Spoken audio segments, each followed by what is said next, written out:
नमस्कार दोस्तों, स्वागत है आपके अपने यूट्यूब चैनल ज्ञान फॉर एग्जाम में। आप लोगों के लिए जो एग्ज़ाम का बूस्टर डोज चल रहा था लूसेंट सामान्य ज्ञान का, जो कि आपके ग्रुप डी और बीपीएससी में बहुत ही फ़ायदा करेगा, उसी में जो हम लोग पढ़ रहे थे भारत का भूगोल पेज बाय पेज, जिसके तहत हम लोग जितने भी इम्पोर्टेंट पॉइंट होता है उसको डिस्कशन के साथ साथ रिवीजन के साथ साथ याद करते हुए ये क्लास आपको डेली कराई जा रही है।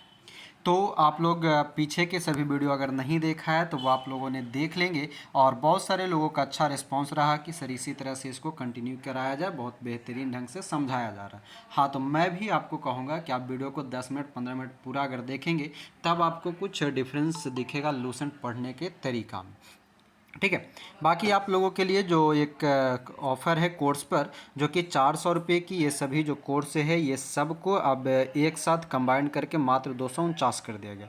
इससे भी बेहतर आपके लिए एक और ऑफ़र है, अभी चल रहा है हमारे पास आज़ादी का 75वां जो वर्ष है, यानी कि 75 वर्ष जो आज़ादी महोत्सव है, उसके लिए बहुत सारे लोगों ने जब हमसे रिक्वेस्ट किया कि सर कुछ दिन और ऑफ़र को बढ़ा दिया जाए, तो ऑफ़र आपके लिए बढ़ा दिया गया, यानी कि ये सभी कोर्स जो है मात्र 75 रुपये में 75वें वर्ष के रूप में दिया जा रहा है।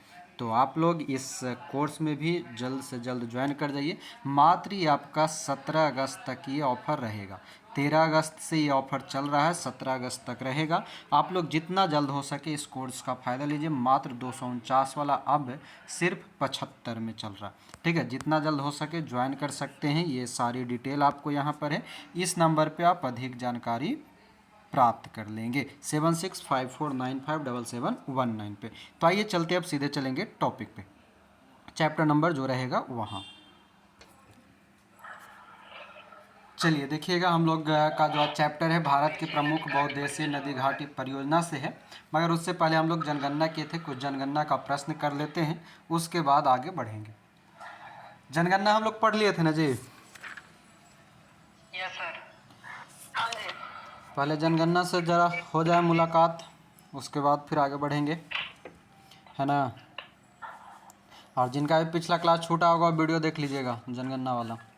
और बोले थे कि जनगणना का कुछ पॉइंट जो है खुद पढ़ लेने के लिए बोले थे, क्योंकि किताब में कुछ डाटा पुराना या बदला हुआ नहीं है ना। तो गूगल भी करने बोले थे, तो जो लोग गूगल किए होंगे ठीक, नहीं किए होंगे उनका भी ठीक, अपनी अपनी अपना मुबारक। जल्दी से बताएंगे कि जो जनगणना है वो किस सूची में आता है? संवर्ती सूची। संवर्ती सूची। संघ सूची। संवर्ती कहाँ से आएगा? किस संघ सूची गलत मैंने बोला। किस अनुसूची में शामिल है जनगणना? किस अनुसूची में? सातवें सूची में। 7वीं अनुसूची में। ठीक है। जो 2011 का जनगणना था उसका शुभंकर क्या था? हमारी जनगणना हमारा भविष्य। नहीं, शुभंकर का बात कर रहे हैं, आदर्श वाक्य है वो। प्रागणक शिक्षिका जो टीचर थी वो। हाँ, और आदर्श वाक्य क्या था? हमारी जनगणना हमारा भविष्य, है ना। चलिए ठीक है। तो ये सब हम लोग पढ़ लिए थे। सबसे पहले बताएंगे कि जनगणना जो है भारत में किस गवर्नर या वायसराय के समय में शुरू हुआ था और किसके समय में नियमित हुआ था। दोनों प्रश्न एक साथ।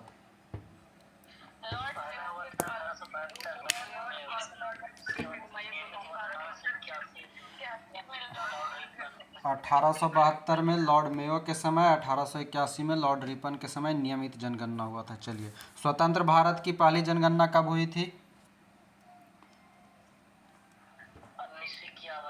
1951 में। जनगणना आयुक्त कौन था? R A Gopala Swami. R A Gopala Swami थे।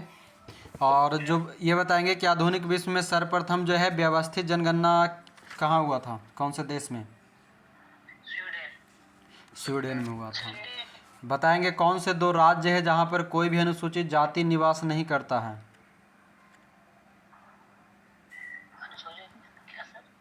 वैसे कौन से दो राज्य है जहाँ कोई भी अनुसूचित जाति यानी एससी नहीं है?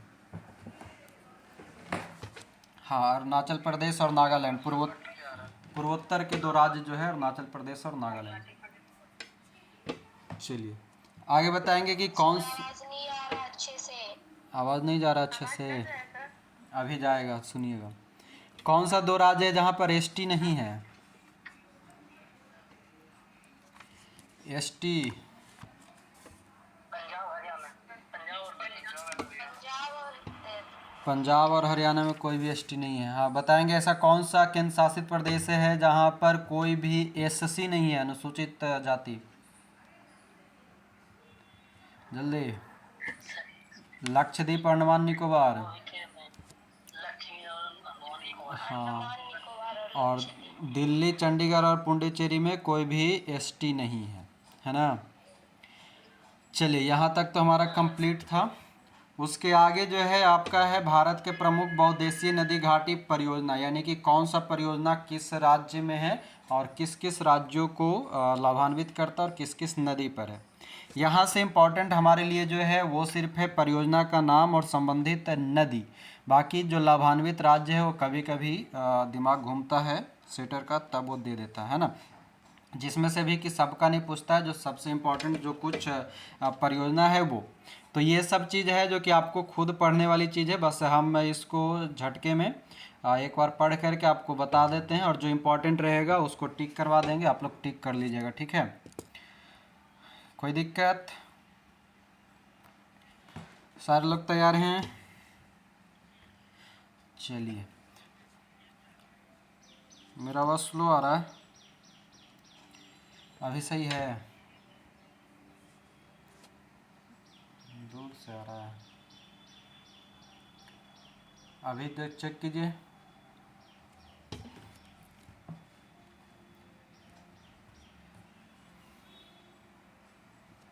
चलिए सुनिएगा, हाँ सुनिए अब ठीक है। चलिए अब खाली ध्यान से सुनते चलिएगा, जहाँ पर ज़रूरत होगा वहाँ पर हम बता देंगे या रिपीट कर देंगे, वो सब चीज़ को टिक करके रख लीजिएगा, याद कर लीजिएगा ज़्यादा प्रेशर में। आइए देखते हैं, सबसे पहला जो है हमारा भाखड़ा नांगल परियोजना, ये आप सभी जानते होंगे। भाखड़ा नांगल जो परियोजना है ये सतलज नदी पर है, और इससे राज्य कौन कौन से लाभान्वित होंगे? तो पंजाब, हरियाणा, हिमाचल प्रदेश और राजस्थान। ये सबको बाकी आप फुर्सत में आराम से पढ़ते रहिएगा, तभी बेहतरीन ढंग से याद होगा। हमारा एक बार प्रयास से कुछ नहीं होगा, पहली बार हम बता दे रहे। दूसरा है ब्यास नदी, जो कि ब्यास परियोजना जो है ब्यास नदी पर ही रहेगा। ये कहाँ कहाँ पर? तो आपका राजस्थान, पंजाब, हरियाणा और हिमाचल प्रदेश में। यानी कि सिंपल सा है कि भाखड़ा और ब्यास जो है दोनों समान राज्य और जो है एक दूसरे राज्यों को लाभान्वित करता है। कहाँ कहाँ पर? तो ब्यास परियोजना ब्यास नदी पर, जबकि भाखड़ा नांगल परियोजना सतलज नदी पर। दामोदर घाटी परियोजना ये दामोदर नदी पर है, झारखंड और पश्चिम बंगाल को लाभान्वित करता है। जल्दी से बताएंगे कि जो दामोदर घाटी परियोजना इसकी शुरुआत कब हुई थी? हम लोगों ने शाम के क्लास में कई बार इसके बारे में चर्चा किया है। 1948 में, हाँ ये जो है हमारा जो है 1948 में दामोदर घाटी परियोजना शुरू हुआ था, दामोदर नदी पर है। हीराकुंड बांध परियोजना ये महानदी में है, मतलब महानदी पर है, उड़ीसा में। चंबल परियोजना जो कि चंबल नदी पर है, राजस्थान और मध्य प्रदेश को लाभान्वित करेगा। तुंगभद्रा परियोजना ये स्वयं में तुंगभद्रा नदी पर ही है, जो कि तेलंगाना और वर्तमान के कर्नाटक में है। पहले ये आंध्र प्रदेश हुआ करता था, तो अगर कभी आपका बुक वगैरह जो है पुराना रहेगा या कोई क्वेश्चन ऐसा पुराना दिख जाएगा तो उसमें आंध्र प्रदेश दिखाई देगा, मगर अब उसको ध्यान में रखेंगे, सुधार कर लेंगे कि तुंगभद्रा परियोजना जो है वर्तमान में कर्नाटक और तेलंगाना को लाभान्वित करता है। मयूराक्षी परियोजना यह स्वयं मयूराक्षी नदी पर ही है, पश्चिम बंगाल में है। नागार्जुन सागर परियोजना ये अक्सर पूछा जाता है, तो इसको याद रखिएगा, कृष्णा नदी पर है, और वर्तमान में दो राज्य आंध्र प्रदेश और तेलंगाना। तेलंगाना का बात चल रहा है तो जल्दी से बताइए, तो तेलंगाना राज्य का गठन कब हुआ था और कितने नंबर का राज्य बना था? 29वां राज्य बना था, 2 जून 2014 को बना था। चलिए ठीक है, तो अब वर्तमान में याद रखिएगा, नागार्जुन सागर परियोजना कृष्णा नदी पर है। कोसी परियोजना जो कि कोसी नदी पर है, बिहार तथा नेपाल के बीच में है ये, और कोसी नदी को हम लोग बिहार के किस नाम से जानते हैं? बिहार के शोक नदी के नाम से जानते हैं। उड़ीसा का भी कोई नदी शोक है? महानदी जो है उसको शोक नदी कहते हैं। चीन का भी कोई शोक नदी है? हांगहो नदी है। चलिए ठीक। आगे है गंडक नदी परियोजना जो कि गंडक नदी पर है, बिहार नेपाल में है। फरक्का परियोजना जो कि ध्यान देंगे गंगा और भागीरथी नदी 2 पर है और ये पश्चिम बंगाल में है। इसी को लेकर के अक्सर बिहार से विवाद चलता है पश्चिम बंगाल का फरक्का परियोजना को लेकर के। कभी कभी पूछता है कि किस परियोजना को लेकर बिहार और बंगाल में टकराव होता है या मतलब बात विवाद होता रहता है, तो वो है फरक्का परियोजना। काकड़ापाड़ा परियोजना ये याद रखिएगा, काकड़ापाड़ा जो है ये ताप्ती नदी पर है और गुजरात में। काकड़ापाड़ा और किसी के लिए जाना जाता है, किस लिए? परमाणु संयंत्र। परमाणु संयंत्र के लिए जाना जाता है काकड़ापाड़ा। तो ये काकड़ापाड़ा याद रखिएगा, गुजरात में है, ताप्ती नदी पर है। तवा परियोजना तवा नदी पर ही है, मध्य प्रदेश में है। उसके बाद है नागपुर शक्तिगृह परियोजना जो कि देखिएगा कोराडी नदी है, नदी का नाम ध्यान रखिएगा, नया नदी दिख रहा है कोराडी नदी जो कि महाराष्ट्र में है। ठीक है, नागपुर शक्तिगृह परियोजना। इंदिरा गांधी नहर परियोजना ये सबको पता है, सतलज नदी पर है, राजस्थान, पंजाब और हरियाणा। इंदिरा गांधी नहर को पहले किसी और नाम से जाना जाता था, बताएंगे? राजस्थान नहर के नाम से इसे जाना जाता था, बाद में इसका नाम इंदिरा गांधी किया गया। उकाई परियोजना ये आपको ताप्ती नदी पर मिलेगा और गुजरात में मिलेगा। पोंचमपाद परियोजना ये मिलेगा आपको कहाँ पर? गोदावरी नदी पर, कर्नाटक। गोदावरी से याद आया, गोदावरी का उद्गम स्थल बताएंगे?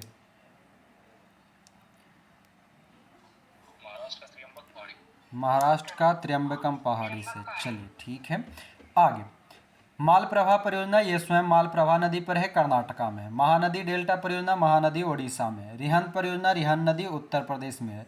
कुंडा परियोजना कुंडा नदी तमिलनाडु। ये देखिएगा नया नाम है कुंडा परियोजना, तो ये ध्यान रखिएगा, कुंडा परियोजना भी कुंडा नदी पर तमिलनाडु में। आगे आइए, फिर आता है हमारा दुर्गा बैराज परियोजना, ये दामोदर नदी पर है, पश्चिम बंगाल और झारखंड के बीच में। इडुक्की परियोजना पेरियार नदी पर है और केरल में है। यहीं पर आपका कौन सा पेरियार अभ्यारण्य भी है ना, केरल में, जो कि इसी नदी के किनारे है। फिर टिहरी बांध परियोजना ये भागीरथी नदी पर है, उत्तराखंड में है। माता टीला परियोजना इसका याद रखिएगा, पूछता है कि माता टीला परियोजना जो है किन 2 राज्यों की सम्मिलित परियोजना है, तो ये बेतवा नदी पर है, उत्तर प्रदेश और मध्य प्रदेश में स्थित है। कोयना परियोजना कोयना नदी पर मिलेगा, महाराष्ट्र में मिलेगा। रामगंगा परियोजना रामगंगा नदी पर है, उत्तर प्रदेश में। जल्दी से बताइएगा कि बाणगंगा जो नदी है वो किस अभ्यारण्य से गुजरता है? बाणगंगा, जल्दी बताए हैं क्लास में बहुत बार, किन्हीं को नहीं याद है? हाँ, केवला देव या घाना पक्षी विहार जो राजस्थान में है, वहाँ से निकलता है बाणगंगा। ठीक है, वह जो केवला देव राष्ट्रीय उद्यान है वो बाणगंगा नदी उसके अंदर से प्रवाहित होता है। और यहाँ पर ध्यान दीजिए, एक चीज़ कन्फ्यूजन करेगा, रामगंगा परियोजना रामगंगा नदी पर उत्तर प्रदेश। कोई एक हमारे यहाँ नया वर्तमान में कोई अभ्यारण्य बना है रामगंगा अभ्यारण्य? हाँ, जिम कॉर्बेट नेशनल पार्क जो है वो वर्तमान में रामगंगा नेशनल पार्क हो गया। तो ध्यान रखिएगा, जो जिम कॉर्बेट है वो आपका उत्तराखंड में है, रामगंगा नदी उसके बीचों बीच से प्रवाहित होता है, जबकि रामगंगा परियोजना जो है ये उत्तर प्रदेश में है। तो डिफरेंस याद रखेंगे। ऊपरी कृष्णा परियोजना ये कृष्णा नदी पर है, कर्नाटक में है। अलमट्टी बांध यहाँ पर स्थित है। घाट प्रभा परियोजना घाट प्रभा नदी कर्नाटक में ही है। भीमा परियोजना ये पवना नदी पर है, महाराष्ट्र में। भद्रा परियोजना भद्रा नदी पर, कर्नाटक में। जायकावाड़ी याद रखिएगा, अक्सर पूछा जाता है, गोदावरी नदी पर है, महाराष्ट्र में। रंजीत सागर बांध परियोजना ये रावी नदी पर मिलेगा आपको, पंजाब में। हिडकल परियोजना ये आपको मिल जाएगा घाट प्रभा नदी, कर्नाटक, ध्यान रखिएगा। उसके बाद आता है हमारा सतलज परियोजना। सतलज परियोजना और सतलज नदी दोनों अलग अलग, ध्यान दीजिएगा। सतलज नदी पर आपका हीराकुंड और इंदिरा गांधी और भाखड़ा नांगल मिल रहा है, मगर यहाँ पर जो सतलज परियोजना है वो स्वयं चिनाब नदी पर है। बात समझ में आ रहा है? सतलज परियोजना स्वयं चिनाब नदी पर है और जम्मू कश्मीर के पास है, यानी कि जम्मू कश्मीर जो है केंद्र शासित प्रदेश है, वही लिखा हुआ है शॉर्टकट में। तो जम्मू कश्मीर में सतलज परियोजना है चिनाब नदी पर, डिफरेंस याद रखेंगे। उसके बाद आता है नाफ्ता झाकरी परियोजना, यह भी फेमस है और याद रखेंगे सतलज नदी पर, हिमाचल प्रदेश में। पनामा परियोजना ये आपको कहाँ मिलेगा? तो पनामा नदी गुजरात में मिलेगा, पनामा परियोजना। फिर आता है हमारा कोल डैम परियोजना, ये सतलज नदी पर, हिमाचल प्रदेश। कांग साप्ती परियोजना कांग साप्ती नदी पर है, पश्चिम बंगाल में। ये सब कुछ नया नाम दिख रहा है, ये नया नाम वाला याद रखिएगा, वर्तमान में यही सब ज़्यादा पूछता है। ठीक है, कांग साप्ती परियोजना, उधर हम लोग पढ़े थे कुंडा परियोजना, कुंडा नदी तमिलनाडु पे, है ना। तो ये कुछ कुछ जो है नया है, तो इसको बिल्कुल भी याद रखिएगा। पुराना वाला अधिकांशतः सबको याद होगा, नया वाला याद रखने का प्रयास करेंगे। फिर आता है हमारा प्राम्बिकुला मलयार परियोजना, ये 8 छोटी नदियों पर बनाया हुआ है, तमिलनाडु और केरल में। मुचकुंड परियोजना, ये मुचकुंड नदी पर उड़ीसा और आंध्र प्रदेश में है। गिरना परियोजना स्वयं गिरना नदी पर महाराष्ट्र में। शारदा परियोजना शारदा गोमती नदी पर जो है गोमती और शारदा के बीच में उत्तर प्रदेश में है। ठीक है, उसके बाद आता है हमारा पूर्णा परियोजना, पूर्णा नदी पर जो कि महाराष्ट्र में है। बारगी, देखिए फिर से नया है आपका बारगी परियोजना। बारगी परियोजना बारगी नदी पर मध्य प्रदेश में मिलेगा। फिर है हंसदेव बंगो परियोजना, देखिएगा ध्यान से, हंसदेव बंगो परियोजना यह भी नया है आपका, हंसदेव नदी पर छत्तीसगढ़। दंडकारण्य परियोजना, बताइएगा दंडकारण्य परियोजना है कहाँ? दंडकारण्य परियोजना, और एक होता है दंडकारण्य पर्वत, तो ये तो उड़ीसा और मध्य प्रदेश में दंडकारण्य परियोजना है, मगर दंडकारण्य पर्वत कहाँ पर है जो बताएंगे? छत्तीसगढ़। दंडकारण्य जो पर्वत है वो छत्तीसगढ़ में है, जबकि दंडकारण्य परियोजना जो है उड़ीसा और मध्य प्रदेश में है। तो ये सब डिफरेंस है, डिफरेंस याद रखिएगा। सतलज परियोजना किस नदी पर था? सतलज परियोजना चिनाब नदी पर। हाँ, तो ऐसा ही डिफरेंस याद रखेंगे। आगे कहता है शरावती परियोजना, शरावती परियोजना शरावती नदी पर कर्नाटक। पंचेत बांध दामोदर नदी पर झारखंड पश्चिम बंगाल। गंगा सागर परियोजना चंबल नदी पर है, मध्य प्रदेश में है। गंगा सागर, ध्यान रखिएगा 3 गो सागर मिलेगा हमें अभी, ठीक है। गंगा सागर, फिर राणा प्रताप सागर और जवाहर सागर, मुख्य 3 मिलेगा जो एक ही समान नदी पर है, मगर वो कहाँ कहाँ है जो डिफरेंस याद रखना होगा। तभी हमें मिला है गंगा सागर, तभी गंगा सागर याद रखिए मध्य प्रदेश में, जब तीनों मिल जाएगा तब इसका डिफरेंस बताएंगे।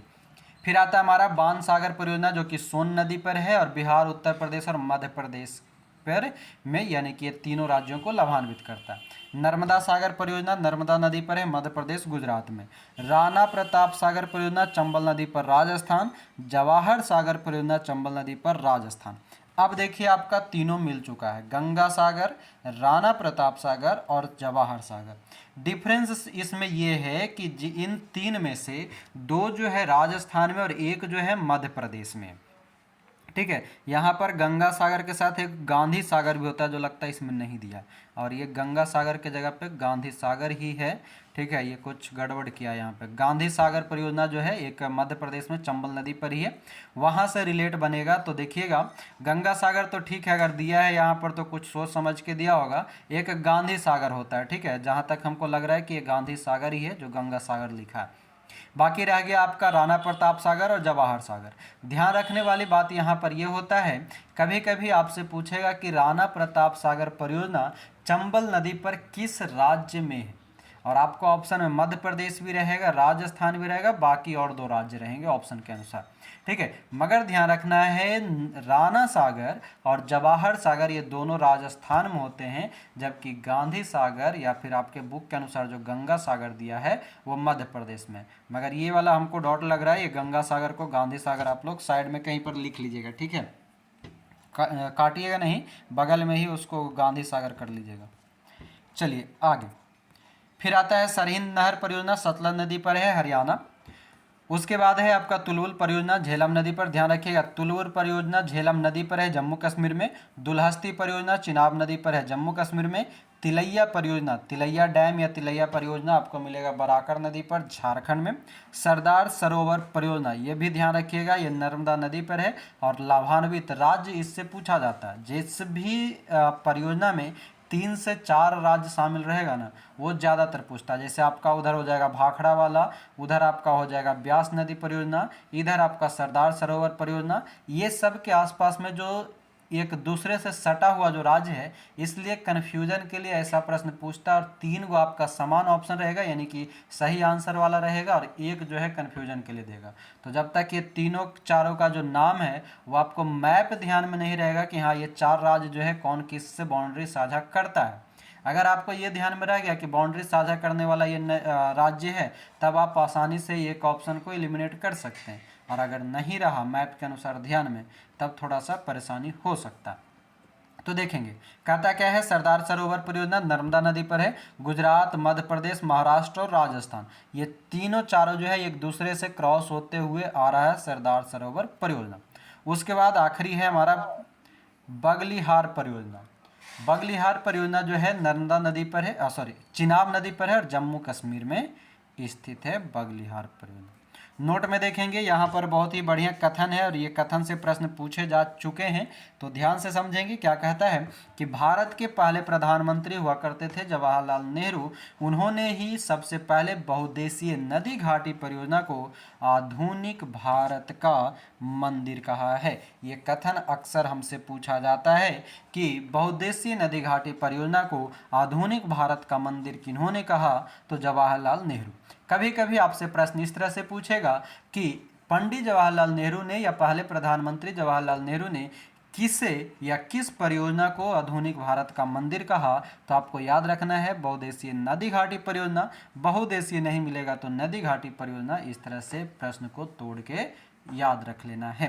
तो ये था हमारा भारत के प्रमुख बहुउद्देशीय नदी घाटी परियोजना। आइए दो चार को हम पूछ लेते हैं, उसके बाद आगे बढ़ेंगे। नदी के किनारे बसे कुछ नगर में, ये सभी स्टैटिक जीके के रूप में आता है। ये सब चीज़ जो कि आपको डायरेक्टली आएगा तो याद रहेगा, तो डायरेक्ट आप मार सकते, इस पर कुछ भी सोच विचार आप नहीं कर सकते हैं। ये सीधा तीर आँख में लगे या नाक में, वो सीधे जाने वाला है, बाकी कोई उपाय नहीं। जल्दी से बताएंगे कि बारगी परियोजना एक हम लोग पढ़े थे, बारगी परियोजना किस नदी पर और कहाँ पर है? बारगी नदी मध्य प्रदेश में। बारगी नदी मध्य प्रदेश में, ठीक है। मध्य प्रदेश। हाँ, दूसरा बताएंगे कि जो तवा परियोजना था वो कहाँ है? तवा परियोजना तवा नदी मध्य प्रदेश में। कुंडा परियोजना बताएंगे। कुंडा परियोजना कुंडा नदी तमिलनाडु, ठीक है। एक बताएंगे रंजीत सागर बांध परियोजना। पंजाब में कौन सी नदी? रंजीत रावी, रा रंजीत रावी, वहाँ से रिलेट कर लीजिए, रंजीत का रावी, ठीक है। हंसदेव बंगो परियोजना कहाँ और किस नदी पर? हंसदेव बंगो परियोजना हंसदेव नदी छत्तीसगढ़ में। चलिए एक और बताइएगा, पंचेत बांध किस नदी पर और कहाँ? दामोदर नदी झारखंड पश्चिम में। चलिए ठीक है, अब आगे आइए 15 नंबर पॉइंट पे, नदियों के किनारे बसे प्रमुख नगर पे, ठीक है। ये सब छोटा छोटा है, अधिकांश आपको याद होगा, बस एक दो बार पढ़ते रहिएगा, आपको याद होता रहेगा। देखेंगे आगरा। आगरा जो है यमुना नदी पर है। जल्दी से बताइए तो कि आगरा जो शहर है इसका कोई स्थापना किया था? सिकंदर लोदी 1504 में। चलिए ठीक है, आगरा हो गया यमुना नदी पर। इधर हम दोनों साइड एक साथ पढ़ते जाते हैं अपोजिट करके, ठीक है। अयोध्या हो गया सरयू नदी पर। बद्रीनाथ जो है अलकनंदा। बद्रीनाथ कहाँ पड़ता है? उत्तराखंड के उत्तर प्रदेश? उत्तराखंड में। तो बद्रीनाथ आपका अलकनंदा नदी पर। जल्दी से बताइएगा कि अलकनंदा और भागीरथी के बीच में जो है कौन सा मिलता है मिलन स्थान? हाँ, अलकनंदा और भागीरथी देवप्रयाग। चलिए ठीक। उसके बाद आइए आप कोलकाता हुगली नदी। इलाहाबाद गंगा यमुना। इलाहाबाद जो है गंगा और यमुना के बीच में है, ठीक है। उसके बाद आता है आपका कौन सा? तो लखनऊ गोमती नदी। दिल्ली यमुना नदी। डिब्रूगढ़ ब्रह्मपुत्र नदी। डिब्रूगढ़ बताएंगे किस राज्य में है? आसाम में। उसके बाद आता है फिरोजपुर सतलज नदी। गुवाहाटी ब्रह्मपुत्र नदी। हरिद्वार गंगा नदी। जबलपुर ये मध्य प्रदेश वाला नर्मदा नदी। बताइए तो नर्मदा नदी और जबलपुर में ही एक जलप्रपात है, कौन सा? हम लोग पीछे पढ़ चुके हैं, धुआंधार जलप्रपात। जलप्रपात वाले चैप्टर में नहीं पढ़े थे? हाँ। उसके बाद कानपुर में है गंगा नदी। कोटा, कोटा जो है आपका राजस्थान का चंबल नदी। कुर्नूल, कुर्नूल आपका मिलेगा कहाँ पर? कौन सा राज्य? आंध्र प्रदेश या तेलंगाना? आंध्र प्रदेश में कुर्नूल मिलेगा, तुंगभद्रा नदी। उसके बाद आपका कटक महानदी पर है। कटक कहाँ, उड़ीसा या उत्तराखंड? उड़ीसा। उड़ीसा, ठीक है। कटक महानदी। फिर सोकोवा घाट आपका ब्रह्मपुत्रा नदी। नासिक मिलेगा आपको गोदावरी पे, ठीक है, नासिक महाराष्ट्र गोदावरी नदी। आगे देखिए, कहता है कन्नौज, कन्नौज आपका गंगा नदी। संबलपुर महानदी। श्रीनगर झेलम नदी। श्रीनगर की स्थापना कौन किया था? अशोक ने किया था, ठीक है। तो श्रीनगर झेलम नदी। श्रीरंगपट्टनम कावेरी नदी। सूरत जो है आपका ताप्ती नदी। जौनपुर गोमती नदी। हैदराबाद मूसी नदी। ओरछा, ओरछा महोत्सव कहाँ मनाया जाता है?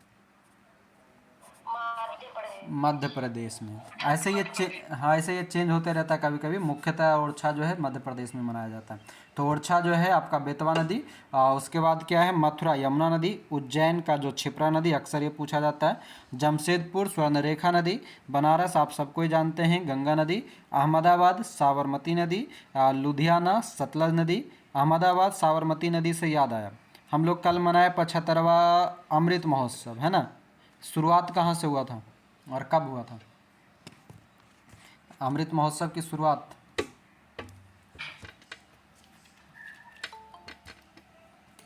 अहमदाबाद से।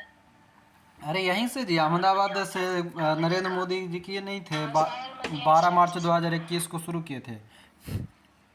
और यहाँ से जब 1930 में दांडी मार्च निकला था, उसी को लेकर के ये किया गया है ना, याद रखिएगा। और ये भी डिफरेंस याद रखिएगा, 75वां अमृत महोत्सव भले है, स्वतंत्रता दिवस 76वां है, ठीक ना।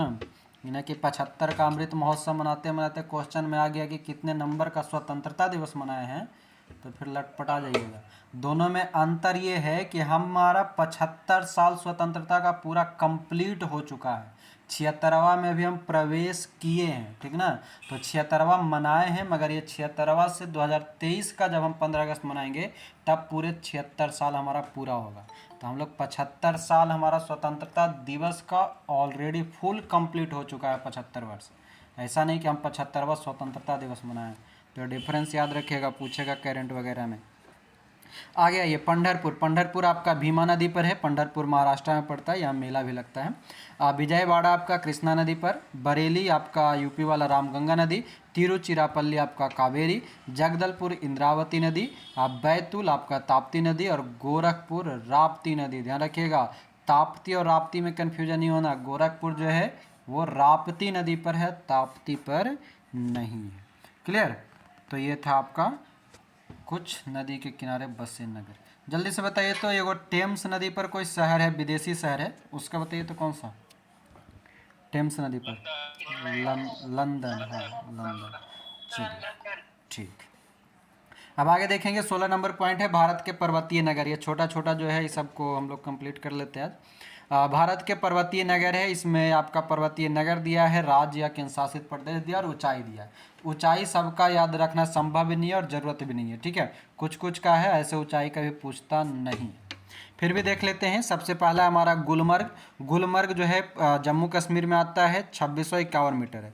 जल्दी से बताइए कि हम लोग पढ़े हैं ज्योग्राफी में ही, स्टार्टिंग जब किए थे उसी समय, गुलमर्ग और द्वार दोनों में अंतर बताइए क्या है। गुलमर्ग और द्वार पढ़ चुके हैं। दोनों घास का मैदान है। घास का मैदान है, ठीक है। गुलमर्ग और द्वार जो है घास, दूर कहते हैं। हाँ, और जम्मू कश्मीर में गुलमर्ग कहते हैं। चलिए ठीक है, दून द्वार मर्ग ये सभी हमको घास का मैदान है। चलिए आगे बढ़ते हैं। आगे क्या है, ऊटी। ऊटी जो है तमिलनाडु में। हाँ, यहीं पर कुछ बताए थे, कुछ याद है? ऊटी का खान याद कीजिए। कर्नाटक का सोना का खान ऊटी में, और ऊटी जो पर्वतीय नगर या पर्यटक स्थल तमिलनाडु में। हम उस समय भी डिफरेंस बता चुके हैं, यहाँ पर भी बता दिए, याद रखिएगा। अगला है हमारा शिमला, हिमाचल प्रदेश में। पहलगांव जो है जम्मू कश्मीर में है। दार्जिलिंग आपका पश्चिम बंगाल में है। कोडाई कनाल तमिलनाडु में है। उसका ऊंचाई जो है आप लोग पढ़ लीजिएगा, ठीक ना, उसका कोई मतलब है नहीं। लैंसडाउन जो है ये उत्तराखंड में, ये याद रखिएगा। लैंसडाउन कोई वाइसराय या गवर्नर था, याद है? याद कीजिए तो। हाँ, लैंसडाउन जो था हमारा सेकेंड वर्ल्ड वॉर के समय के आसपास का गवर्नर या वाइसराय, जो भी कह लीजिए, वो था। नहीं सर, जो सेकंड जो मजदूर संशोधन जो श्रमिक सॉरी, हाँ हाँ, एक 1891, महिलाओं को स्थिति में सुधार किया गया। दूसरा 1891 वाला में सही बोले। 1891 का दूसरा कारखाना अधिनियम, ये कुछ 94 तक रहा था। 18 इसी के समय वो बना था ना जी। 1893 में कुछ एगो रेखा है भारत पाकिस्तान अफगानिस्तान के बीच में, डुरंड रेखा। हाँ हाँ, डुरंड रेखा 1893 वाला जो है वो सही पकड़े।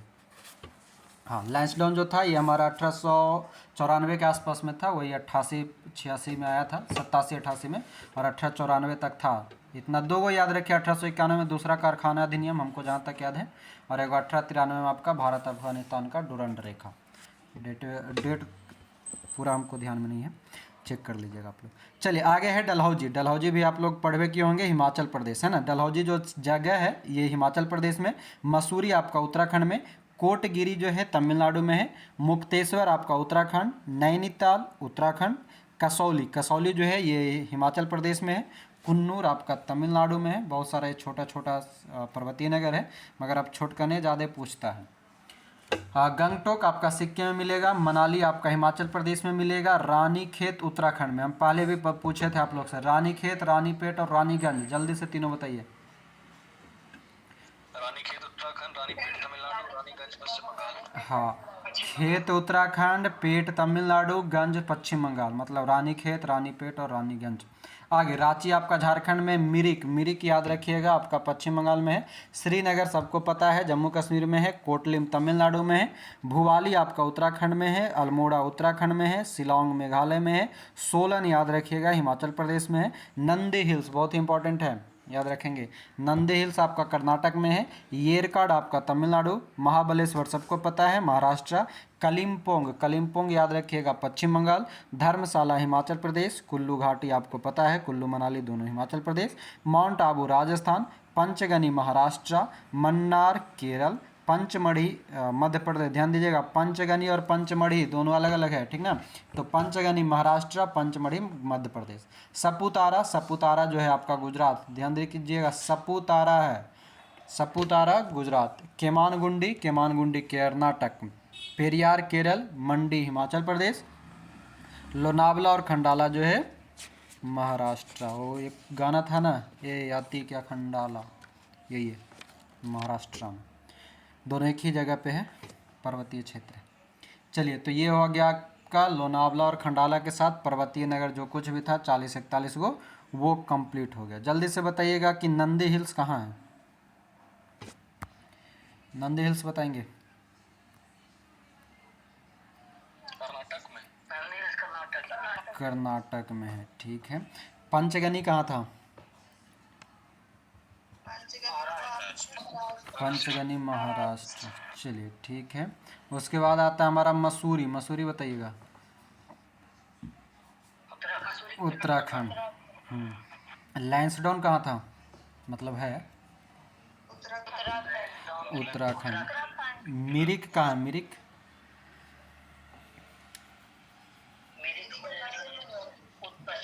पश्चिम बंगाल, मिरिक पश्चिम बंगाल। मिरिक से कोई एक पर्वत भी है क्या, मिरिक या कुछ, हाँ मिकिर पर्वत, हाँ हाँ नॉर्थ ईस्ट में पड़ता है, अरुणाचल प्रदेश साइड में। तो डिफरेंस याद रखिएगा, मिरिक जो है पश्चिम बंगाल है और मिकिर जो पर्वत होता है वो अरुणाचल प्रदेश नॉर्थ ईस्ट में होता है। चलिए अब आगे आते हैं भारत के प्रमुख वन्यजीव अभ्यारण्य और राष्ट्रीय उद्यान, ठीक है। चलिए इसमें देखिए क्या क्या है। कहता है कि भारत का प्रथम राष्ट्रीय उद्यान जिम कॉर्बेट राष्ट्रीय पार्क जो कि उत्तराखंड में था, इसका पुराना नाम हेली नेशनल पार्क था, जिसकी स्थापना 1935 में, कहीं कहीं पर आपको 1936 देखो, 1936 में उद्घाटन होता है। स्थापना की जो प्रक्रिया है 1935 से शुरू हो जाता। और हेली कौन था, तो हेली उस समय अंग्रेज अधिकारी हुआ करता था, उसी के नाम पर। वर्तमान में इसका नाम क्या कर दिया गया है जिम कॉर्बेट का, रामगंगा नेशनल पार्क, तो ये याद रख लीजिएगा। चलिए आगे है हमारा कि देश में सर्वाधिक राष्ट्रीय उद्यान 11 मध्य प्रदेश में है, इसे टाइगर स्टेट भी कहा जाता है। भारत का सबसे बड़ा राष्ट्रीय उद्यान जम्मू कश्मीर में है, कौन सा, जम्मू कश्मीर में है, लेह जनपद में है।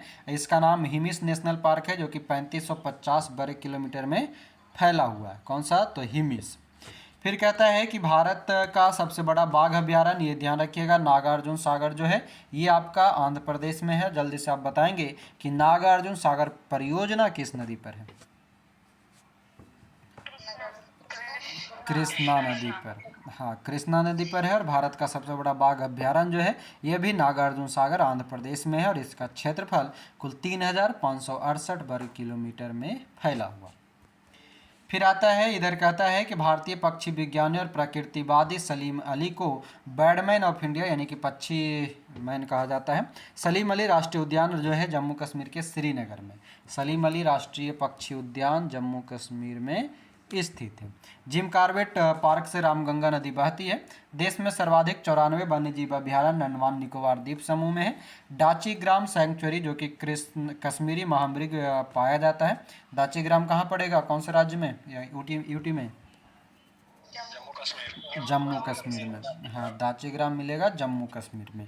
लाली वन्यजीव अभयारण्य जो है पासीघाट अरुणाचल प्रदेश में ब्रह्मपुत्र नदी के दाएं किनारे पर स्थित है। यहाँ का पोनंग नृत्य प्रसिद्ध है जो जनजातियों द्वारा किया जाता है। तो पोनंग नृत्य याद रखिएगा। फिर लाली वन्यजीव अभयारण्य याद रखिएगा, कहाँ? पासीघाट अरुणाचल प्रदेश में। और पोनंग नृत्य किसके द्वारा? तो जनजातियों द्वारा किया जाता है। किस नदी पर है? तो ब्रह्मपुत्र नदी पर स्थित है। तो ये तो हो गया, थोड़ी सी बेसिक जानकारी दिया था वो। बाकी अब देखिए टेबल में जो है आपका 3 ऑप्शन है, राष्ट्रीय उद्यान या अभयारण्य, राज्य या केंद्र शासित प्रदेश और प्रमुख वन्यजीव अभयारण्य।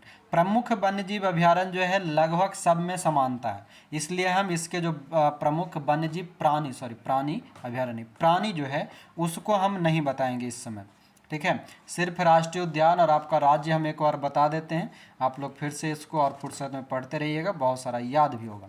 जो इधर वन्य प्राणी दिया है वो पढ़ने की ज़रूरत नहीं है, कुछ कुछ एक दो गो जो है वो आपको ऑलरेडी अंडरलाइन करके मिल जाएगा उधर, तो वो याद रखिएगा। चलिए देखते हैं। सबसे पहला है पलामू या बेतला, ये दोनों नाम याद रखेंगे, ठीक है। पलामू और बेतला जो है ये दोनों, इसका नाम याद रखिएगा, पूछ लेता है दोनों घुमा करके, कभी पूछ देगा पलामू, कभी पूछ देगा बेतला। दोनों है एक ही जगह और कहाँ है? तो झारखंड में। हाँ, दालमा वन्यजीव अभयारण्य ये भी आपका झारखंड में मिलेगा। हजारीबाग वन्यजीव अभयारण्य, हजारीबाग सबको पता है तो ये उधर ही मिलेगा, झारखंड में मिलेगा। कैमूर वन्यजीव अभयारण्य ये आपका बिहार में मिलेगा। कौन सा? कैमूर वन्यजीव अभयारण्य। वर्तमान में इस पर बिहार में जो है टाइगर रिजर्व घोषित करने की बात चल रहा है, मगर अभी चलिए रहा है, जब हो जाएगा तो हो जाएगा, दूसरा बिहार का बनेगा। कह सकते हैं कि मतलब निर्माणाधीन के रूप में, तो आप कह सकते हैं बिहार का दूसरा टाइगर रिजर्व। आगे गिर राष्ट्रीय उद्यान, ये आपको गुजरात में मिलेगा। गिर राष्ट्रीय उद्यान किस लिए प्रसिद्ध है बताएंगे? एशियाटिक लायन के लिए, एशियाई शेर के लिए जाना जाता है, तो ये एक आपको याद रखना है। फिर आता है हमारा नल सरोवर अभयारण्य गुजरात में।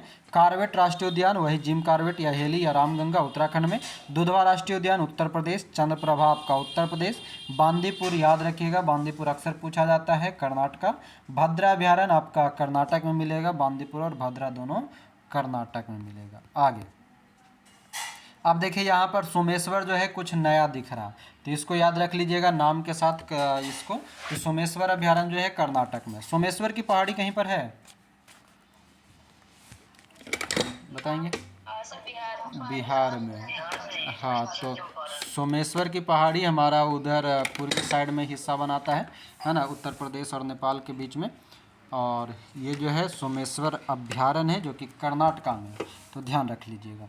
उसके बाद आता है हमारा तुंगभद्रा अभयारण्य, ये कर्नाटक में।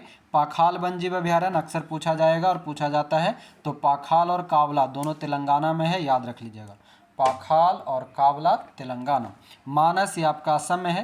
काजीरंगा असम में है। असम में बताइए तो कोई एक नया भी अभयारण्य बना है?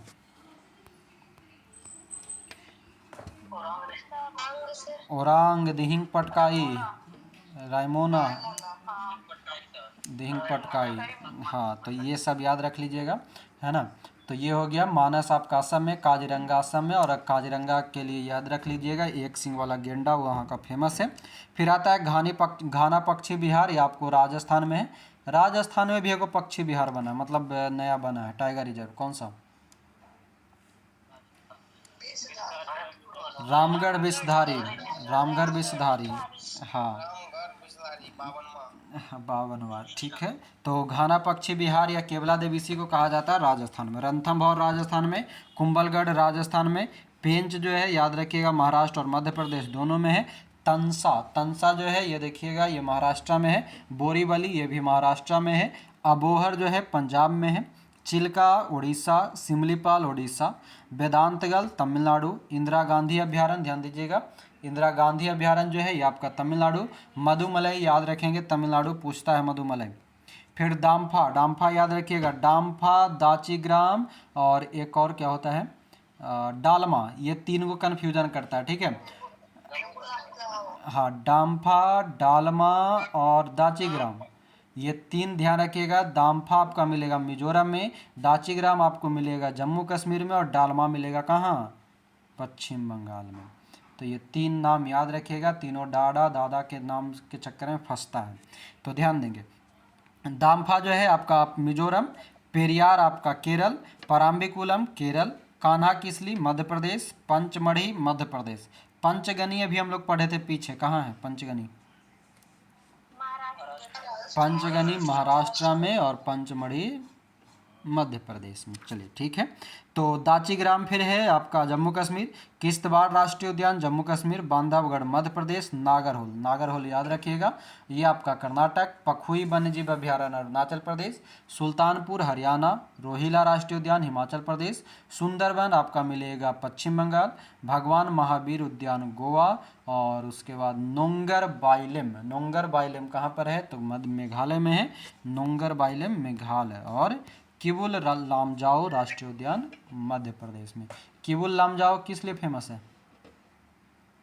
ये तैरता हुआ राष्ट्रीय उद्यान के कारण ये, मणिपुर में है सर। हाँ जी मणिपुर। मणिपुर में है। चलिए अब आगे देखेंगे, नीचे कुछ पॉइंट दिया है, क्या कहता है कि भीतरकनिका नेशनल पार्क उड़ीसा में है। यहाँ मैंग्रोव वन की कई प्रजातियाँ पाई जाती है। यहाँ कछुए की 4 प्रजाति, आपके लिए यहाँ पर देखिएगा 2 प्रश्न निकलेगा। पहला तो है कि कछुआ के गो प्रजाति, तो 4 गो प्रजाति, कौन कौन सा, तो ओलिव रिडले कछुआ, ग्रीन सी कछुआ, हॉक्सविल कछुआ और लेदरबैक कछुआ, ठीक है। तो ये 4 गो आपका कछुआ की प्रजाति, और चारों के चारों कहाँ पाया जाएगा तो भीतरकनिका नेशनल पार्क उड़ीसा में।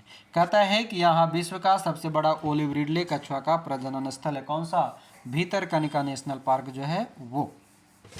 राजस्थान के भरतपुर जिले में स्थित केवलादेव घाना नेशनल पार्क को पक्षियों का स्वर्ग कहा जाता है। जल्दी से बताइए तो कि बिहार में को पक्षी महोत्सव मना था, कौन सा पार्क में, मतलब बिहार में, जमुई का नागी नकटी में, हाँ नागी नकटी, दोनों अलग अलग है मगर एक ही साथ है नागी नकटी। हाँ तो देखेंगे क्या कह रहा था कि राजस्थान के भरतपुर जिले में स्थित केवलादेव घाना नेशनल पार्क को पक्षियों का स्वर्ग कहा जाता है। यहाँ पर साइबेरियन सारस जो है प्रजनन हेतु प्रवास करते हैं। यहाँ से 2 नदियाँ बाणगंगा और गंभीरी प्रवाहित होती है, बताए थे, बाणगंगा और गंभीरी। आगे है सुल्तानपुर राष्ट्रीय उद्यान हरियाणा के गुरुग्राम जिले में स्थित है। विश्व का एकमात्र तैरता हुआ राष्ट्रीय पार्क किबुल लामजाओ राष्ट्रीय पार्क मणिपुर के इम्फाल एवं बिष्णुपुर जिले में स्थित है। 1977 में इसे राष्ट्रीय पार्क घोषित कर दिया गया। इस पार्क का प्रमुख जीव अति संकटग्रस्त संगाई यानी कि मणिपुरी हिरन के रूप में जाना जाता है। तो ये हाँ तो इसे याद रखिएगा, संघाई हिरन जो है ये मणिपुर और किबुल लामजाओ में मिलेगा। रामसर अभिसमय के तहत इसे अंतर्राष्ट्रीय महत्व का आद्र स्थल भी घोषित किया जा चुका है, यानी कि जो किबुल लामजाओ है वो शामिल है रामसर में। जल्दी से बताइए तो रामसर कहाँ है, रामसर समझौता कब हुआ था और क्यों होता है, ईरान में 2 फरवरी 1971 में समझौता हुआ। 2 फरवरी 1971 में हुआ था। 2 फरवरी को आंध्रा दिवस में भारत कब शामिल हुआ था,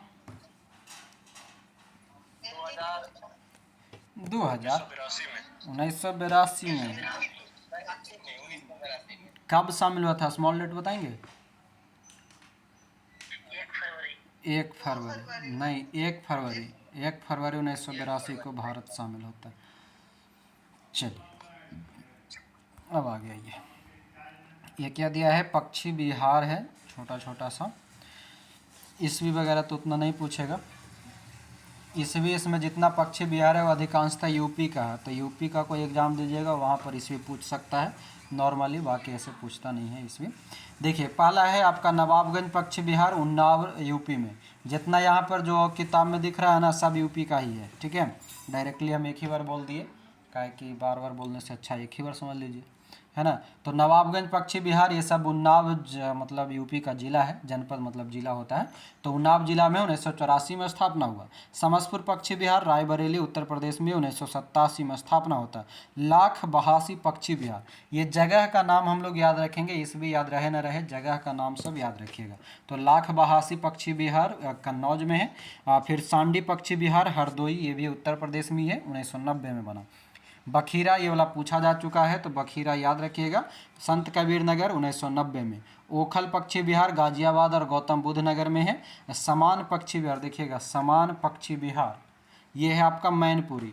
मैनपुरी से कुछ याद आ रहा है, मैनपुरी एक सैनिक विश्वविद्यालय मतलब स्कूल था, उसका नाम कुछ बदला गया है। हाँ, बिपिन रावत जी के नाम पे उसका नाम बदल दिया गया है। चलिए, तो मैनपुरी में समान पक्षी विहार है। पार्वती अर्गा पक्षी विहार गोंडा। विजय महोत्सव भी होता है सर। क्या बोले? सफाई महोत्सव मैनपुरी। हाँ, मैनपुरी में सफाई महोत्सव, ठीक है। उसके बाद है कि पार्वती अर्गा पक्षी विहार गोंडा। विजय सागर पक्षी विहार हमीरपुर महोबा। पटना पक्षी विहार, ये ध्यान रखिएगा, ऐसा ना हो कि पटना से मार दीजिएगा सटा के बिहार के पटना, तो गड़बड़ा जाएगा। हाँ, ठीक ना। ये पटना पक्षी विहार जो है उत्तर प्रदेश के एटा में है, एटा जिला है वहाँ पर। सुरहाताल पक्षी विहार इसी का दूसरा नाम है लोकनायक पक्षी विहार, तो ये बलिया में है। फिर सुर सरोवर पक्षी विहार आगरा में। भीमराव अंबेडकर पक्षी विहार जिसे बेंती लाल पक्षी विहार कहते हैं प्रतापगढ़ में, उत्तर प्रदेश में। तो ये सब जितना है सब उत्तर प्रदेश के है। कुछ नाम हमें याद रखने वाली चीज़ है, यानी कि सब याद रख लेंगे, बस जगह पूछेगा या कभी कभी राज्य पूछ देगा, तो उतना आपको याद रखना पड़ेगा। अब आगे चलिए, आगे है आपका भारत के बाघ अभ्यारण्य।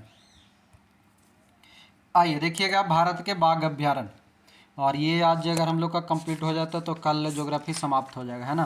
तो डिसाइड कर लीजिएगा अगला चैप्टर कौन सा, मतलब सब्जेक्ट कौन सा। उधर बायोलॉजी भी कुछ दिन में ख़त्म हो जाएगा।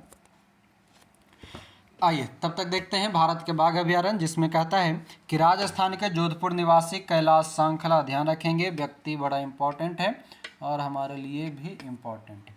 ओके, कहता है कैलाश सांखला के नेतृत्व में प्रथम बार इंदिरा गांधी ने प्रोजेक्ट टाइगर 1973 नामक कार्यक्रम को प्रारंभ किया, और इसीलिए कैलाश सांखला को क्या कहते हैं, टाइगर मैन ऑफ इंडिया, मतलब बाघ आदमी कहते हैं, मतलब भारत के बाघ कहते हैं, ठीक ना। अभी हम लोग पीछे पढ़े थे वो पक्षी मैन, बर्ड मैन किसको कहते हैं, डॉक्टर सलीम अली को। हाँ, तो मैन का बात ये किया है, तो एगो वाटर मैन भी होते हैं कोई, कौन,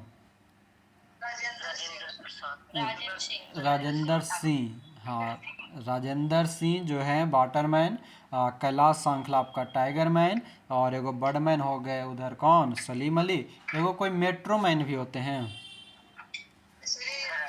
श्रीधरन। हाँ, तो श्रीधरन मेट्रो मैन। 4 गो आदमी बता दिए हम, जो पसंद है उनको रख लीजिए दिमाग में, ठीक ना।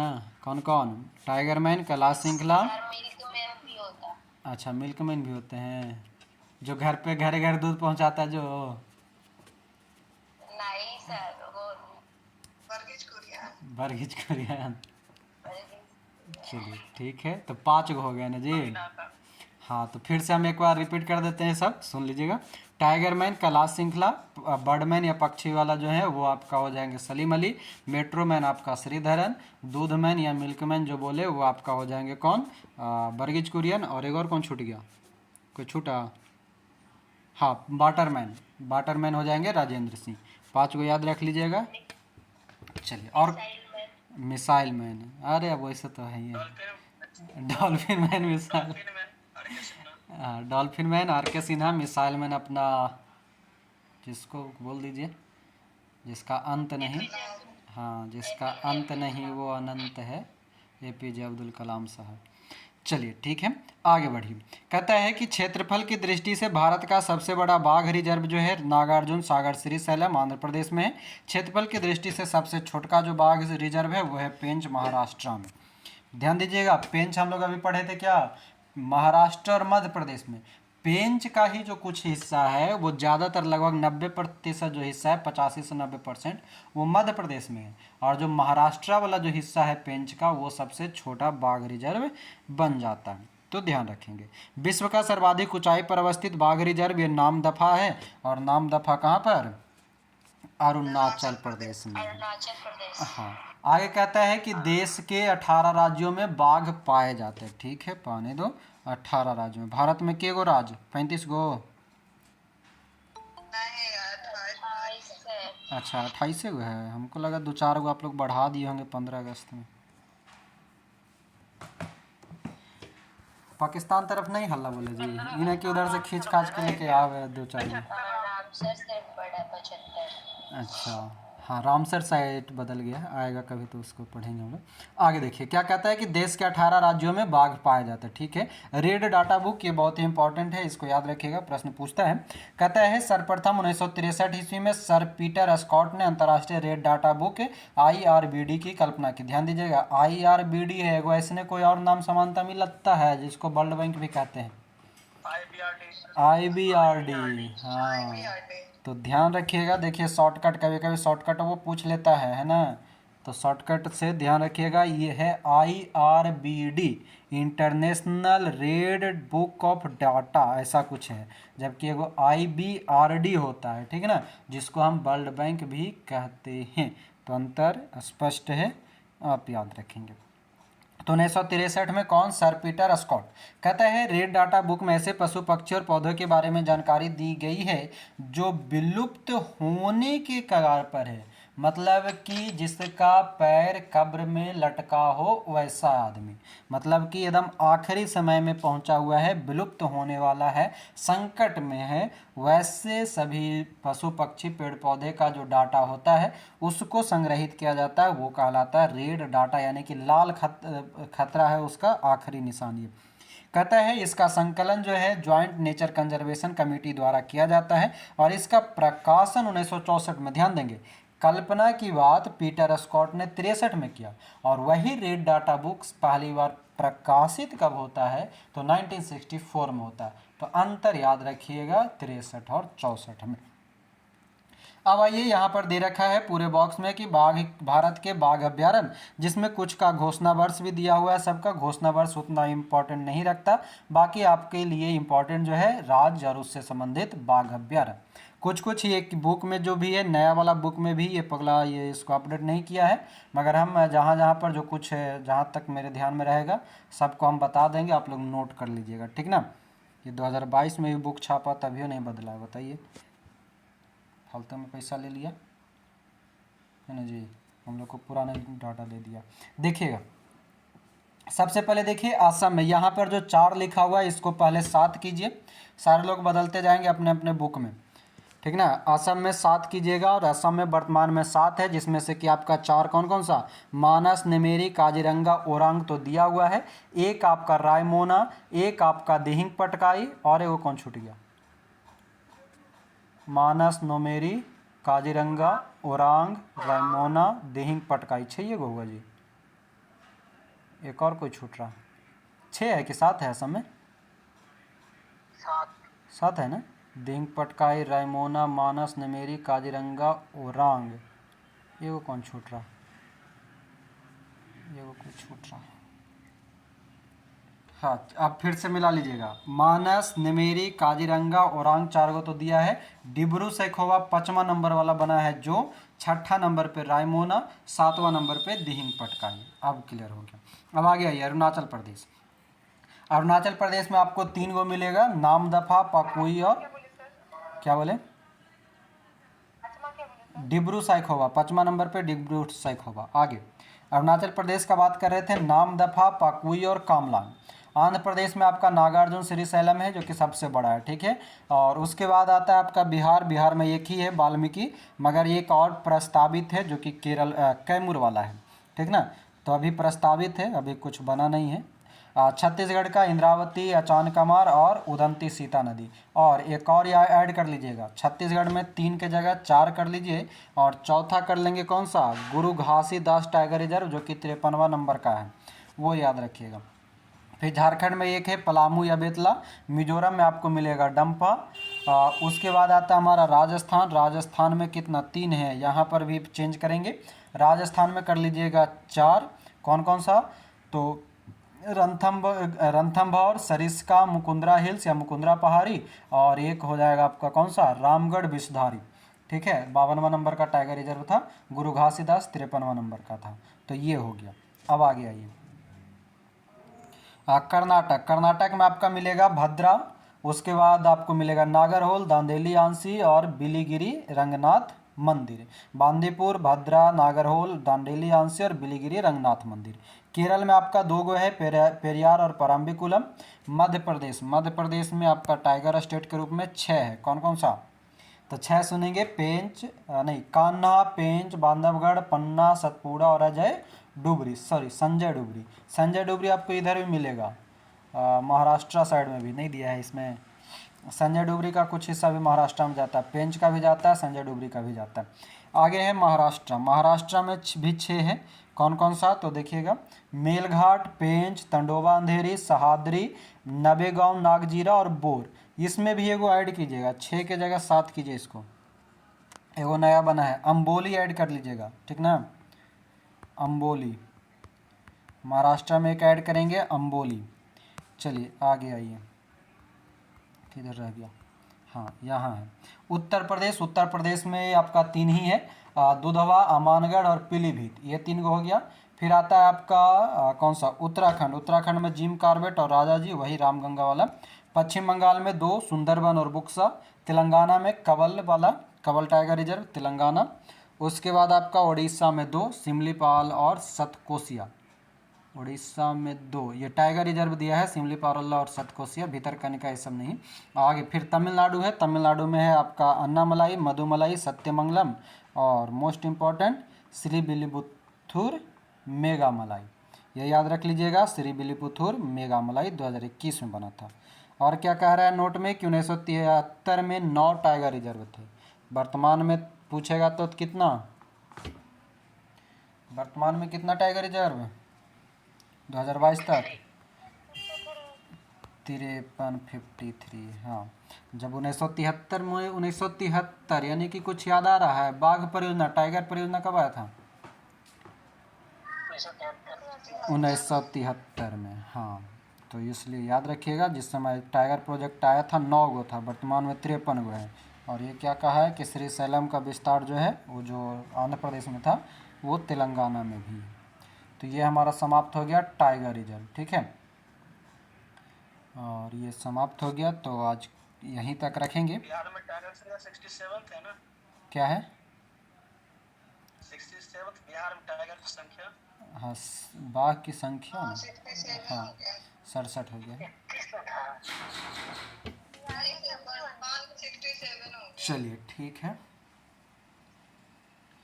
तो आज की क्लास को यहीं पे रखेंगे, फिर मिलते हैं आपका अगले बायोलॉजी वाले क्लास में।